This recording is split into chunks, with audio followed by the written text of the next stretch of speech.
interest, then the United States could sit down with the interested countries, governments, and private sectors as well, and see what could be done jointly to, as we discussed initially, to reconfigure supply chains so that more of them move into activities in the Caribbean basin.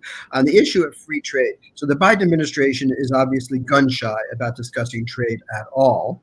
And President Biden early on and during his campaign said any discussion of free trade agreements is off the table for the time being. And I keep telling my friends in Ecuador and Uruguay, stop hitting your head against a brick wall. It's not going to happen, at least before the midterm elections, that's for sure. Rather, if you want to engage in discussion of trade, talk about, in the case of Ecuador, for example, Ecuador doesn't even have a bilateral investment treaty, which is a first step typically in moving towards a free trade agreement. So start there. Talk about something that's feasible. Talk about ESG, that is to say, labor and environmental standards, to be sure that that both Ecuador and Uruguay have on their books, and in terms of implementation, good labor and environmental and governance standards. And then maybe at some time in the future, you could look at free trade agreements for those countries in the event of a change of attitude in the Biden administration. But in the meantime, supply chains, global value chains, is another way of talking about trade and investment that doesn't raise so many red flags in the hearts and minds of certain interest groups in Washington, D.C. So I think that's the rubric, supply chains, under which progress might be made, as you pointed out, is signaled in that piece of paper called APEP, America's Partnership for Economic Prosperity. So, my next question was whether APEP alone is sufficient to reach its objectives, or do we need other policy? But it sounds like we don't have an agreement. It's just kind of a suggestion. So we clearly do need other policies. It's very incipient. Now, I would, in light of the headlines that we suddenly woke up to today, we had thought that the legislation kicking around on the Hill to invest heavily in an American industrial policy in areas of clean energy, microchips, electric vehicles and batteries, some elements of biotechnology and pharmaceuticals. That legislation had seemed dead, but suddenly arose from the dead. Senator Manchin suddenly seemed to have had a change of heart or negotiated some deals. Now, we can't be sure that the legislation will pass, but the current headline suggests that it might. And that would be up to $400 billion of, in effect, subsidies to support industrial development in the United States. Now, is this backdoor protectionism that, in fact, could hurt the Caribbean Basin and Latin America? Can, in its wisdom, the Congress at the last minute insert some language which would say invest not just in America, but in the Americas more broadly? Right now, I don't know if it's possible to insert that into the language into the legislation as it's being written as we speak, but that would certainly open up important channels of funding and investment into the Caribbean Basin if that legislation, if the aperture of that legislation were widened to include the Caribbean Basin or the Americas, plural. The Trade Promotion Authority, the TPA, lapsed in July of last year, and the Biden administration has not restored the TPA. Do you think, do you believe, is your opinion, that the absence of the TPA reduces the potential success of APEP when it does have all the meat on the bones? Well, yeah, of course. We already have with Mexico and Canada, the USMCA, a free trade agreement there. Central America and has CAF the DR already, so we have that. The CARICOM has updated CBI, which is not quite a free trade agreement, but goes a long way to giving access to the U.S. market. So those building blocks are already in place for many of the countries in the Caribbean Basin. So as I suggest, the more modern way to think of things is in terms of the supply chains. And that issue is on the agenda and can be discussed. With regard to Ecuador and Uruguay that don't have free trade agreements, bilateral agreements with the United States, one could imagine down the road a trade promotion authority specific to those two countries. One could imagine, perhaps after the midterm elections, that could be something for discussion. Does the absence of the TPA communicate the level of commitment of the administration or lack thereof?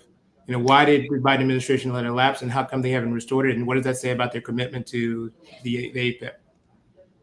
No, well, as I said, this administration is very gun shy about talking about international trade.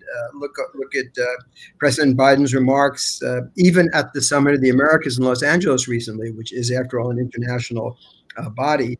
And I don't know if he ever used the word trade, maybe once or twice. But clearly, this is an administration that's because of certain elements of the Democratic Party, let's say the left wing of the party, the unions, are very nervous about trade. They see it as disadvantageous to their constituents. And the Republican Party itself, which used to be very pro-free trade, is now quite divided on whether or not trade is a net benefit to the United States or not. So in this environment, I think the administration feels that of all of the issues and all the many problems on their agenda, they don't want to engage in a fight right now over additional free trade agreements. You mentioned that there are existing free trade agreements on the books, one of which is the Dominican Republic Central American FTA, the CAFTA-DR. There is an argument that the CAFTA-DR should be improved with respect to intellectual property and digital trade ground rules on the levels of the USMCA. Do you agree with that assessment that the CAFTA-DR is lacking and needs some TLC with respect to intellectual property and digital trade? Well, of course, CAFTA-DR, was negotiated, 2004, 5, 6. So we're talking 15 plus years ago. The world has changed quite a lot. The whole issue of digitalization, for example, emphasis on aspects of intellectual property rights, issues of cybersecurity. These are issues that are much more salient today than they were then. So the idea of updating an agreement from 15 years ago could make sense. One has to be, as was done with the USMCA and NAFTA, one has to be careful, though, because do you really want to reopen an agreement that allows the people who never really liked the agreement in the first place to try to sink the whole ship? The other complication we have to recognize with CAFTA-DR now is Nicaragua. And there are many people who would like to see Nicaragua in some way denied the benefits of CAFTA-DR. So that's a complication as we think about the future of CAFTA-DR. There are some changes that would be, I think, interesting, but we have to think very carefully about the tactics. So USMCA made some changes with regard to compliance on labor and environmental standards. Now, there are already clauses in CAFTA-DR that do address labor and environmental standards, but the issue then is always execution. Are the local governments sufficiently monitoring behavior on the factory floor and on the farms? And so that issue could be looked at. I think that would be interesting. It doesn't necessarily have to be in terms of CAFTA-DR directly. There are many ways to address ESG issues that could be valuable. APEP mentions the possibility of an increase in for the IDB Invest, which invest in private businesses in conjunction with the Multilateral Investment Fund. Would that be enough, do you think, to put some real momentum and force behind APEP to increase not only IDB invest, but more money for the Inter-American Development Bank in its entirety? Yeah, so the idea of a recapitalization of the Inter-American Development Bank has been on the table for some time now. A significant injection of equity would enable the IDB to raise its annual lending level from about 13 billion for the region up to about 20 billion, which, if well targeted and well spent, could be a good shot in the arm for the region. The IDB has really had a leadership role intellectually in pointing out the potential from the relocation of global supply chains into the Americas.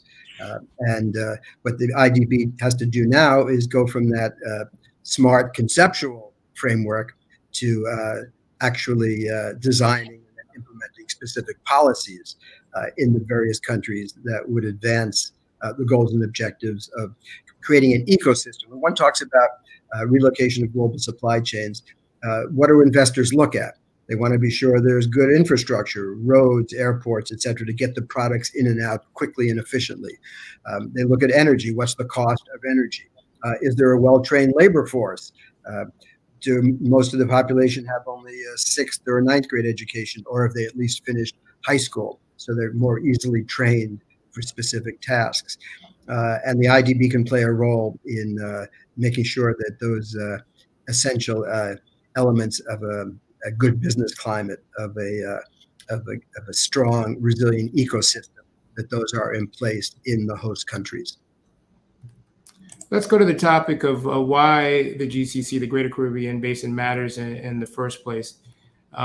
You state in your white paper that that while globalization may be stalled, regionalism is resurgent. The Chinese economy is engaged in efforts to strengthen and bolster their near abroad. So is Great Britain and Europe, and so is Russia. But by comparison, our near abroad, which is the Greater Caribbean community, has been left, quote unquote, floating largely on their own. I wanted to get your opinion on that. And we have a slide that I want to show to you from your white paper that that illustrates the relative position economically and socially of the countries within the Greater Caribbean Basin. I found it notable that the Republic of Panama, where we're streaming live from, for a country that's only 4 million people, is 6th in GDP growth, per capita gross national income 3rd, the Human Development Index, we're number 1 within the group, and our homicide rate is 5th. So, we stack up to be a very attractive, environment for business within this community of countries. But the broader point is that the U.S. has work to do to help this region. Is that correct?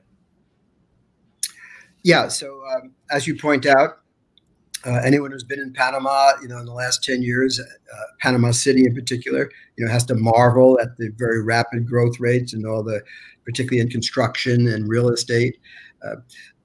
An issue, of course, is the distribution of the benefits of growth. And that's an issue worldwide for a lot of reasons. And that's something that we're all increasingly concerned about. There's a lot of political instability worldwide, again, including here, I have to say, in the United States. There are lots of reasons for that. Some of that has to do with identity politics. Some of that has to do with archaic political institutions. But some of it has to do with a sense of inclusion or lack thereof.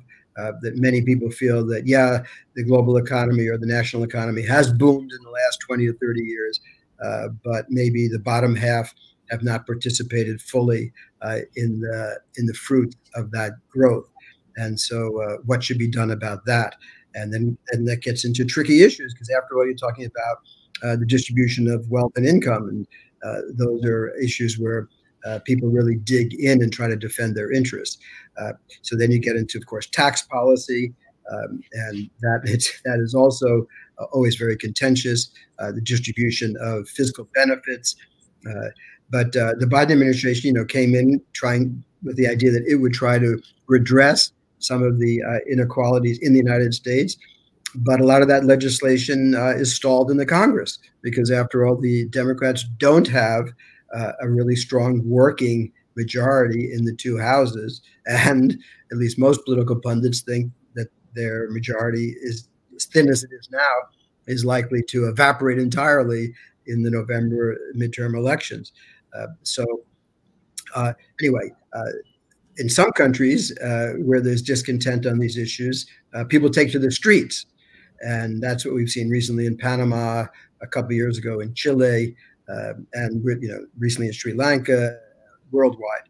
So, and then on top of that, one might mention the shocks of the pandemic, the shocks emanating from the Ukraine-Russia war, and the sudden big jump in two basic consumable commodities, gas, oil, and foodstuffs. And then add to that the increasing interest rates emanating from the U.S. monetary policy. These are all big, big negative shocks that the global economy is going to have to deal with. And I'm waiting to see. So far, we haven't seen a real response. The only institution I see out there capable of moving money fast in response to problems of this magnitude is the International Monetary Fund. But the International Monetary Fund just recently poured a lot of money out to help countries cope with the COVID crisis. So I think there's some hesitancy out there for the IMF to so quickly, again, jump in a massive way. Also, I know there's the concern that if the IMF helps countries with their fiscal policy and servicing their debts, some people say, well, how about China? There are a lot of debts that countries now owe to China. Will China participate in an active way in various debt restructuring or rescheduling programs? And that's a big geopolitical issue. And given the relationship to the United States and China, can they sit around the table and reach some agreement on global finance at this time? So those are some of the big issues that we're facing right now, Anthony. Yeah, speaking of China, it's a great segue. Your figure from the white paper illustrates the relationship between China and the GCC, and a concern that you expressed and that others have expressed is that China is increasing its influence within the region, kind of threatening the position of the United States. Of note in this chart, I see an opportunity for China to increase exports to the region, to the Latin American Caribbean region, and to the Caribbean in particular. At least that's what this chart communicates to me. What is your position on China, and what can be done to forestall Chinese economic insertion and the associated diplomatic influences that correspond with that?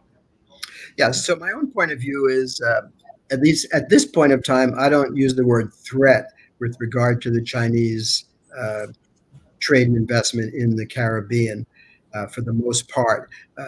Yes, the rate of increase of Chinese presence is rapid and dramatic, but still the United States is by far the dominant external economic influence in the region.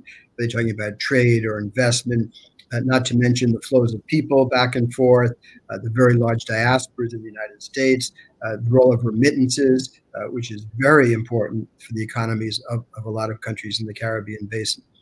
So all of that, tourism, all of that overshadows dramatically the Chinese presence. But yes, the Chinese presence, of course, is increasing.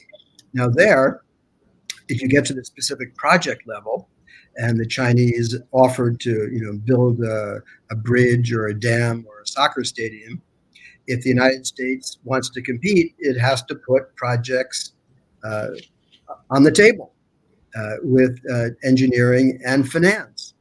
And there, the U.S. government designed the Development Finance Corporation precisely to compete at a project level with China. But when that legislation was passed, some skeptics put in a poison pill, which said that really the Development Finance Corporation could only be active in low-income countries, which essentially means Africa and South Asia, because per capita income, we may think there's poverty in the Caribbean Basin, but on a per capita income basis, they're by and large considered middle income. But there is a waiver in the charter of the Development Finance Corporation, which says that if there's a national security determination, then the DFC can be active in middle income countries, which would be the Caribbean Basin. So my suggestion is, and the DFC, after all, is a U.S. government agency, and the board of directors includes the U.S. Secretary of State. I would have thought the U.S. Secretary of State would sit on the board and say to the CEO, we, the U.S. Biden administration, the State Department, determine that it is in the national security interest of the DFC to help finance projects in the Caribbean Basin. To my knowledge, that determination, surprisingly, has not yet been made. It ought to be made if we want to be able to compete with the Chinese on a project level basis in the Caribbean Basin. You know, a good segue to the next, your comments are to the next point, which is, you know, the potential of the Greater Caribbean region with, you know, and the benefits that would inure to the U.S. is considerable. I mean, you make the point in your white paper that I think the number is a significant number. If we could realize all of the bilateral trade potential, we're looking at $2.8 trillion possibly in 30 years. If we could realize what this chart depicts or illustrates, how do we get from A to B? How do we capture all that potential in our near abroad? Yes. So with these various maps in the paper, Widening the Aperture, which I should mention was published by the Wilson Center, the Latin American program there. Of course, because of the low income levels of most of the countries in the Caribbean Basin, they're way short of where they could be with regard to the consumption of products coming from the United States, as well as their capacity to export. What you do see is that, varying from country to country, 20 to 30% of their populations have chose to exit to work in the United States, which is to say the countries are exporting labor as a service rather than goods. That in itself is not entirely bad. That's part of the flows of history. It does deprive some of the Caribbean Basin countries of some of their better educated labor, which of course is a development problem. But basically, if you could increase the growth rates from 2, 3, 4% a year to more or less Asian growth rates of 5, 6, 7% a year on a sustained basis, then just do the math, and you could have a doubling and tripling of the per capita incomes and hence of the trade levels between those countries and the United States, so that the weight of those countries in the U.S. economy would increase.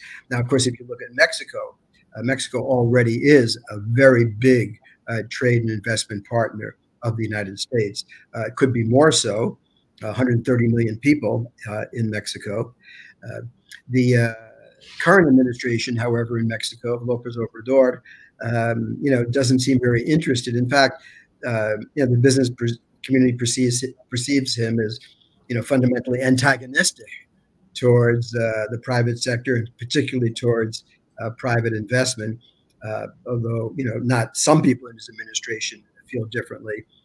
But if you're an investor and you're seeing the rhetoric and some of the actions of López Obrador, you're thinking twice before you're going to risk too much capital in Mexico today.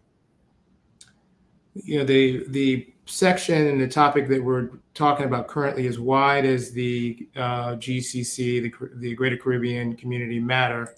One of the reasons that you make in your white paper is that we're inextricably intertwined, the U.S. and the region.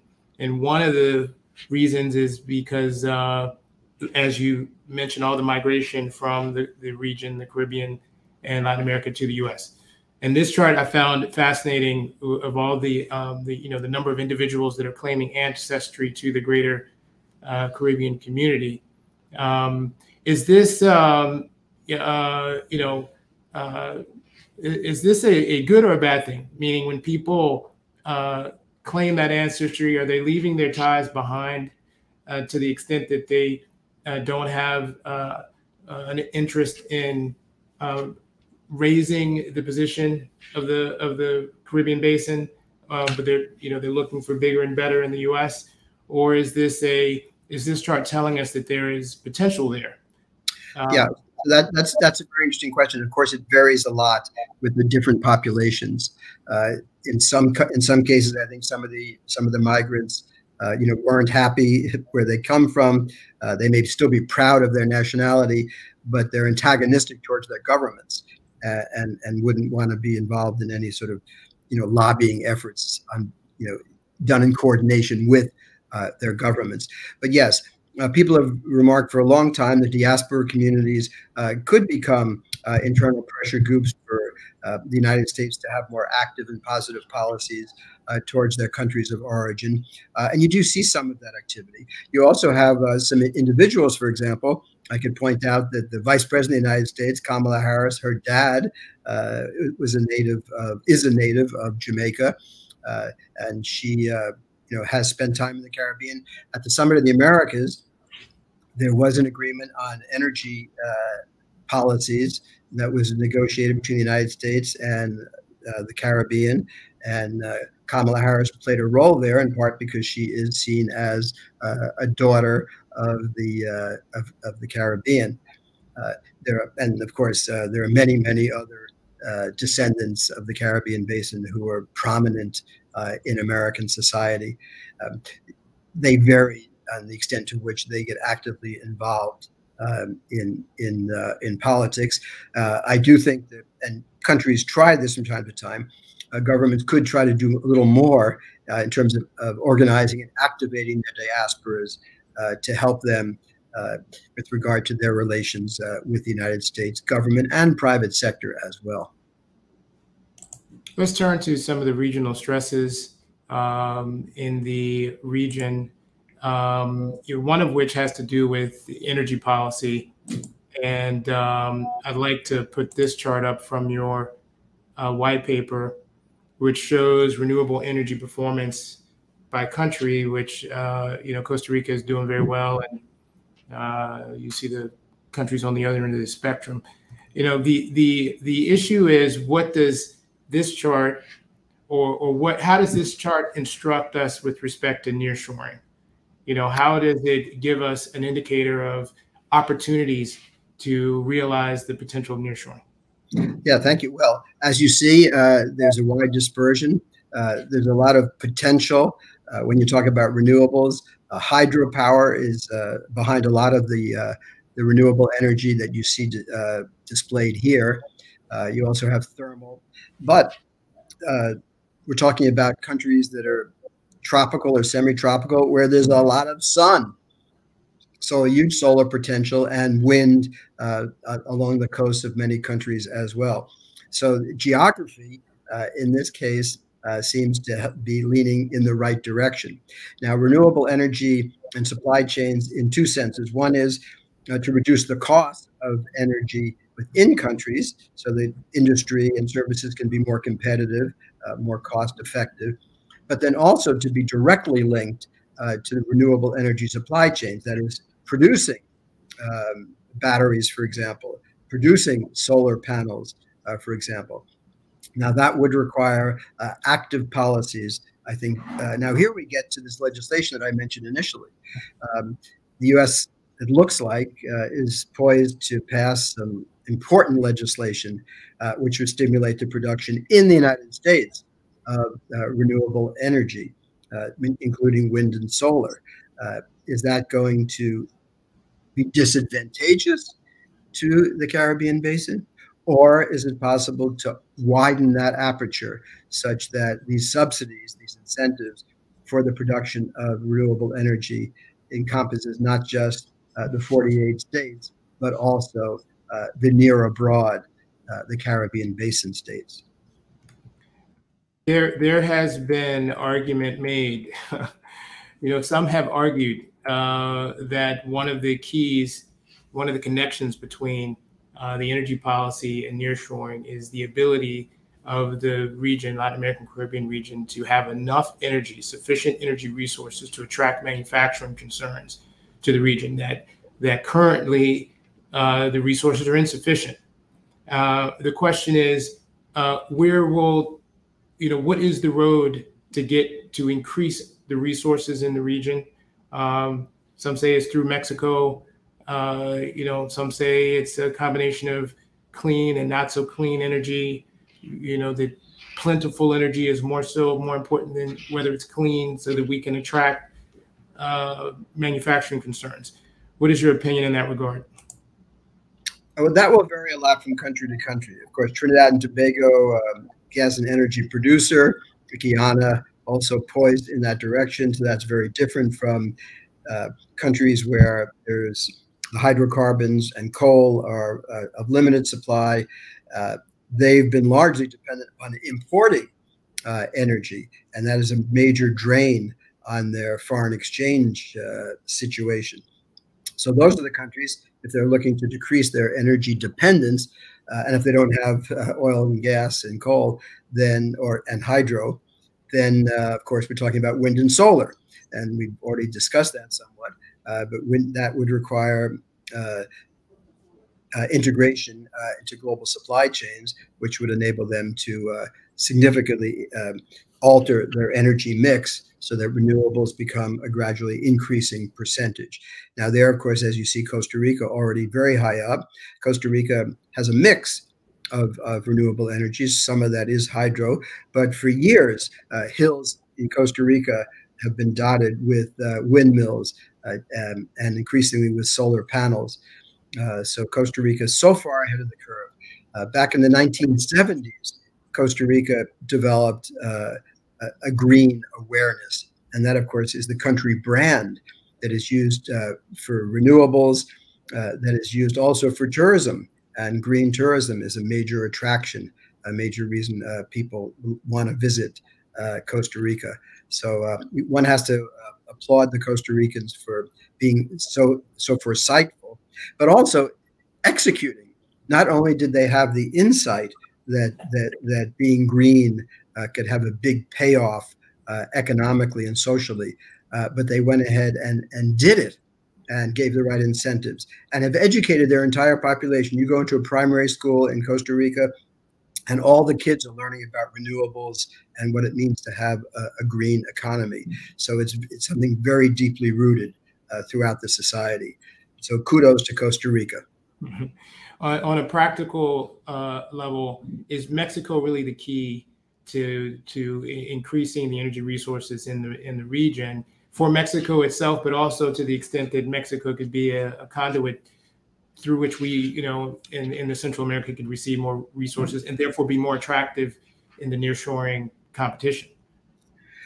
So Mexico, of course, does have a lot of gas and energy. They could do a lot more in the renewable space. I know there's been suggestions that Mexico link its gas pipelines into and through Central America to provide inexpensive energy. But I have to say, after watching the Mexican performance over the years, it falls short of aspirations of what could be done, because Mexican government, although people like López Obrador, conceptually advance the idea of Mexican cooperation in Central America, execution over the years has fallen short. So we'll see what happens. The potential is there, but whether that potential is actually actualized, we'll see. Another consideration in energy policy and inter-country trade, which has something to do with the ability to realize nearshoring potential, is harmonization of trade laws and regulations between the countries within the region. The IDB president, Claver Coroni, advocates reforms in transportation and logistics in the region, in the sense that they need to, those areas need to be harmonized so that there is a network that is not divergent or distinct, that it's holistic and working together.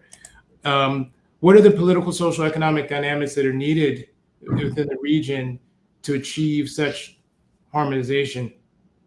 Yeah, so that's a very big question. Regionalization, of course, has long been an aspiration. Central America, when they first became independent from Spain, of course, initially there was a Central American Union, but that fell apart.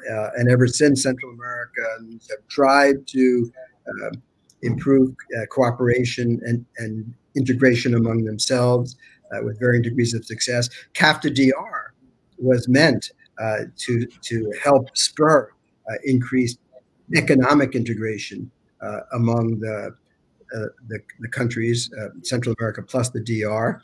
I think it had some success. But now then you get to very technical levels of harmonizing certain rules and regulations with regard to industry, labor, and environmental standards, the movement, just the numbers, the digitalization of trade, border frictions that could be alleviated, all of these sort of very technical details. People have been working at them over a long period of time. And you ask, well, why haven't these problems been solved? And the answer is politics, because some people benefit from obstacles to trade. People in the customs business, it's widely known that why do people want to work in the customs offices of these countries? Well, we know why. And they use these various detailed rules and regulations for personal advantage. So yes, the extent to which there could be more harmonization, that would be a good thing. We talked initially about the APEP initiative coming out of the Summit of the Americas. One of the agenda items there is certainly all of these issues of trade facilitation. The World Bank and the Inter-American Development Bank also constantly talking to countries about solving some of these problems. So that would be great, both in Central America and in the Caribbean. In Central America, unfortunately, we have now the problem of Nicaragua. And Nicaragua is a big country right in the middle of Central America, and the increasingly tyrannical regime of Daniel Ortega and his spouse Rosario Murillo makes it very difficult to think about negotiating with CAFTA-DR. So we'll have to, on all of these issues. So we'll have to see how best to handle that difficult and very sad, actually, development in Nicaragua. It appears to me that another obstacle to harmonization could be sovereignty. You have a lot of countries that have an interest. It might be not a monetary interest, but just a kind of emotional, psychological interest in making their own rules, and determining what comes in their borders. Well, yes, sovereignty, but if you look beneath the label of sovereignty, the interests that are being protected are usually the interests of one or two families.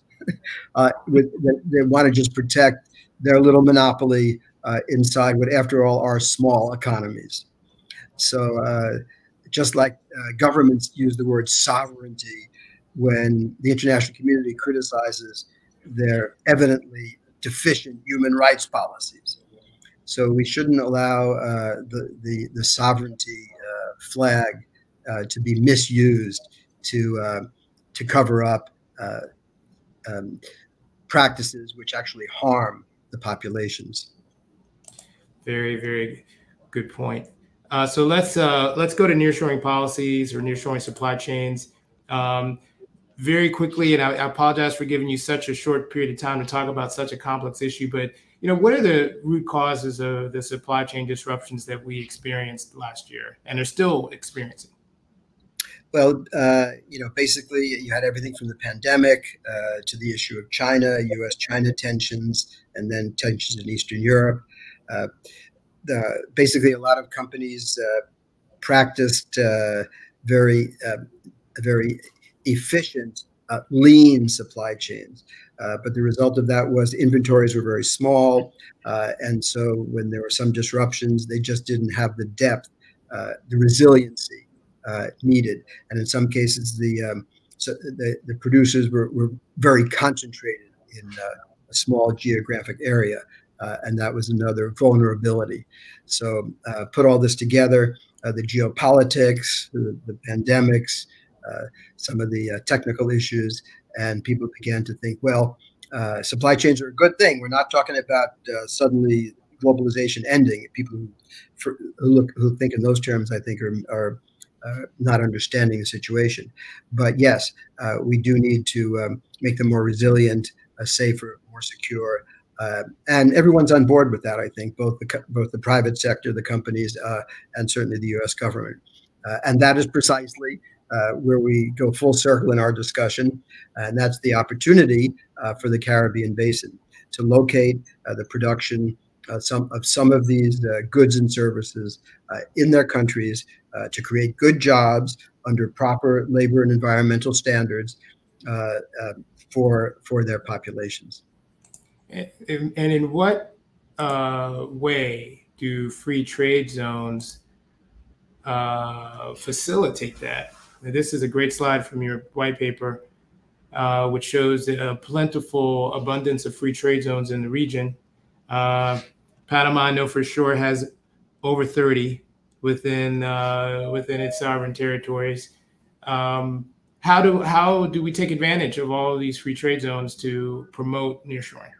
Yes, and Panama has recently instituted some new laws and regulations to improve the ecosystem to attract supply chains. Yeah, so the region, as this figure shows, is not starting from zero. Far from it. It already has a good base, a good platform. It already has free trade zones, which are basically areas that are cemented over and with some fences around them, but that have certain rules and regulations which are attractive to trade and investment. So there's already a good basis. There's a knowledge basis. There's an experiential basis that the region can build on. So what is now being looked at, okay, what are the remaining obstacles to integration into global supply chains? And we've already discussed a lot of them. Everything from the training of the labor force to logistics, infrastructure, cost of energy. We have to deal with all of those sets of issues to make the region sufficiently attractive, such that when companies say, gee, maybe we're overexposed in China, maybe we should move a certain % of our production someplace else. Where else? Vietnam, it's a choice. That's what many have chosen, actually, ironically, given the whole history of the United States and Vietnam, for example, or some countries in the Caribbean Basin, at least a certain %. And that's really the issue on the table today. What do the countries need to do to attract more of that shifting pie? What could or can the U.S. government and its various agencies and legislation do if it sees an interest in strengthening the economies, the policies, the human experience in the Caribbean Basin? What policies should it adapt, and how should the U.S. and the countries of the region cooperate to optimize the opportunities presented in today's geopolitical world?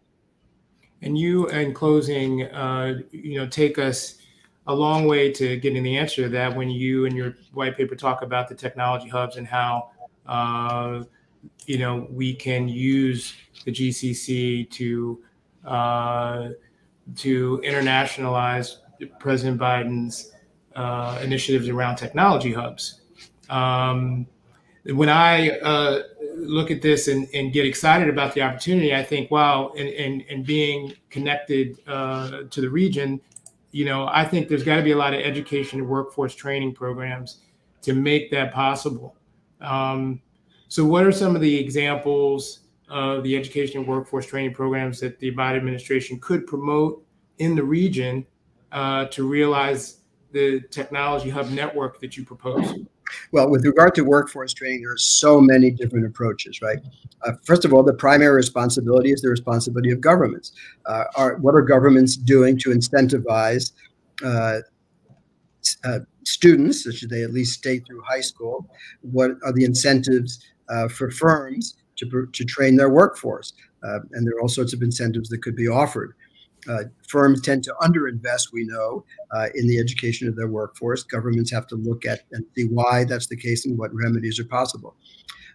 What are the incentives being given to foreign investors such that they also upgrade the quality of their labor force?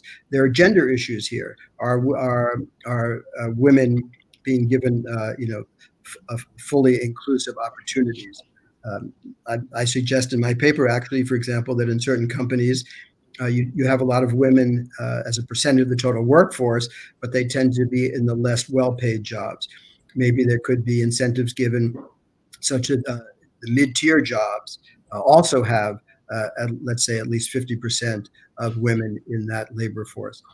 Then the U.S. government, of course, can encourage, well, the World Bank, the IMF, they all do educational programs. They could do more. Then the United States can encourage partnerships between U.S. vocational schools, for example, and local vocational schools in the region. The U.S. can give scholarships to bring promising Caribbean Basin students to the U.S. These days with remote learning, there's so much that can be done. So yeah, I think there are so many opportunities in the area of education, so that this issue of a quality workforce should be an area where the region should excel. Well, we don't have enough time to go into all of your areas of expertise. You've been very generous with your time to give us an hour. We're honored to have you with us this morning. Thank you so much. You've touched and done and been an expert in so many different fields. We're going to spend some time trying to read some of those 200 books and articles or more that you've written, and we're going to be following you from Panama. So, Professor, thank you so much for your time. We appreciate it. Thank you so much for the opportunity. I quite enjoyed the conversation. Take care.